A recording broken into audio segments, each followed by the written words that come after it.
In a small village full of fluffy whiskered cats, there lived a humble miller cat with his beautiful daughter, a calico named Millie. The miller cat was quite poor, but he had a big imagination. One day, the king, a majestic Maine Coon with a booming meow, was passing through the village. Wanting to impress him, the miller cat boasted, "Your Majesty, my daughter Millie is no ordinary cat. She is so clever, she can spin straw into gold." The king's ears perked up. "Is that so?" he purred.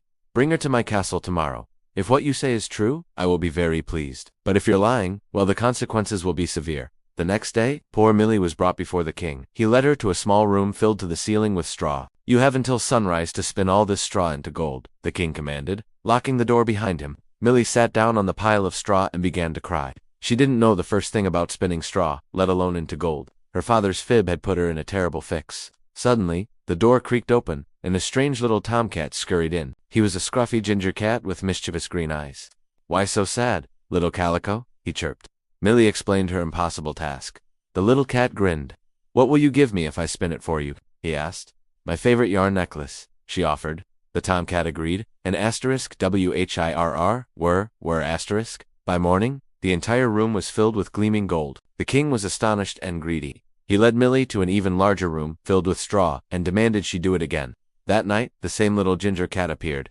"What will you give me this time?" he asked. Millie offered him her prettiest silver ring. The little cat took the ring, and by sunrise, the room sparkled with gold. The king was overjoyed, but his greed knew no bounds. He took Millie to the largest hall in the castle, packed with straw, and declared, "Spin this into gold, and you shall be my queen. But if you fail, you will be banished." When the little ginger cat appeared that night, Millie had nothing left to give. "I have nothing," she sobbed. The cat's eyes glinted. "Then promise me this," he said. "When you are queen, you will give me your firstborn kitten." Terrified and with no other choice, Millie agreed. The next morning, the hall was a treasure trove of gold. True to his word, the king married Millie, and she became the queen. A year later, a beautiful little kitten was born, and Queen Millie was the happiest cat in the kingdom. She had completely forgotten about her promise. But one night, the strange little ginger tomcat reappeared. "I've come for what you promised me," he hissed.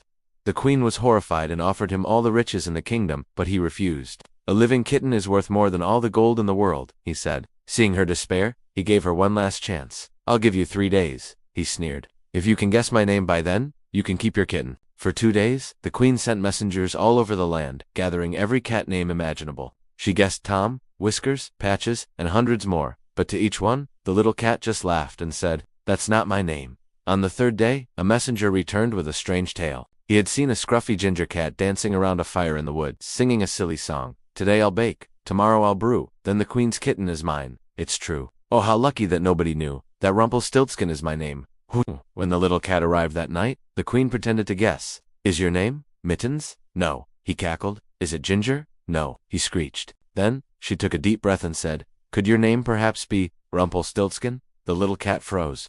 He stomped his paw so hard it cracked the floor, and in a puff of angry smoke, he vanished forever. Queen Millie hugged her kitten tight, having learned a valuable lesson. A small lie, told to make oneself seem more important, can spin out of control and lead to very serious, very scary consequences. It's always better to just be true. Thanks for watching. Don't forget to like and subscribe for more stories.